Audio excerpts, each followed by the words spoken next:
Well, good morning. The first day of school is finally here via distance learning.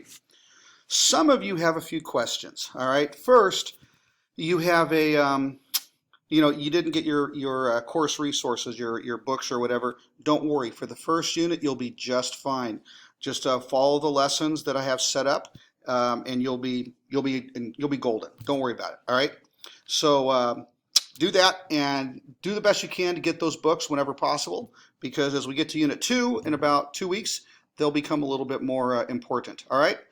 How about the lesson plans? Well, what you're going to want to do is I would go back and look at the videos in the under the course resources folder. Look at the videos, the video updates, and the first video is going to be about navigating the Schoology page. Pretty easy. Just go to Unit 1 and then open it up, and you'll see the day 1 assignment. And when you're done, take the quiz. All right. If any of you have any problems with that, any questions, just let me know. Shoot me an email.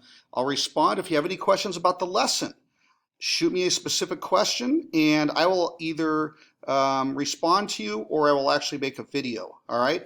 Because that video could then be used for everybody, all right?